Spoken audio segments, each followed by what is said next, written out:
Every vote on Capitol Hill affects real people, honest, hardworking people like America's farmers and ranchers. And the legislation that's never far from growers' minds is the Farm Bill.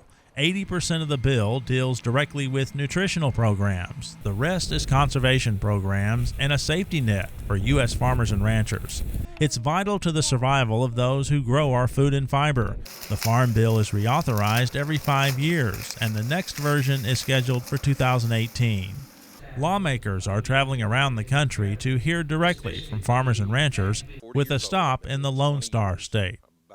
I was surprised somewhat at the sharing of the heart. I mean, it's one thing to say, hey, leave this program there, to this deal, but to talk about the impact it has, the families that have had to get out of farming and the disappointments associated with it, that's hard for these folks to share like that. Chairman Conaway and the House Agriculture Committee members spent almost 3.5 hours listening to Texas farmers and ranchers, hearing their struggles, their worries, seeing what they want to keep from the last farm bill, what works, what doesn't.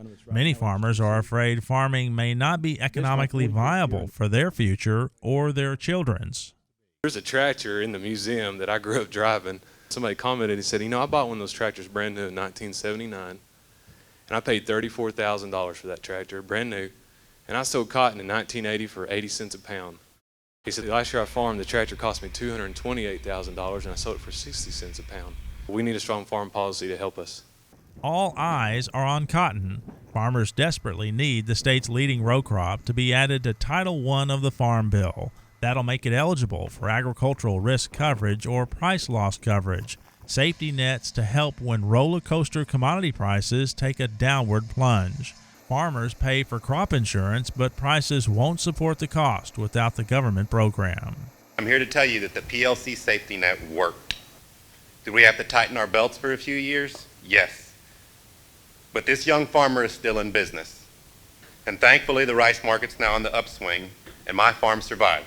Other concerns on growers' minds include revamping the Dairy Margin Protection Program, maintaining crop insurance, as well as continuing and strengthening the Livestock Disaster Assistance Program. The theme throughout the whole thing was commodity prices are low. The farm economy is in a pretty tough spot, and we heard that throughout. And I think we had a lot of good stories, a lot of personal stories, a lot of facts and figures also. But when it really came down to it, it was pretty much the theme was universal that we need a good, solid 2018 Farm Bill, and we need it on time. The unforgiving uncertainty of nature and a deteriorating farm economy, the skyrocketing cost of equipment and inputs like seed, fertilizer, and fuel.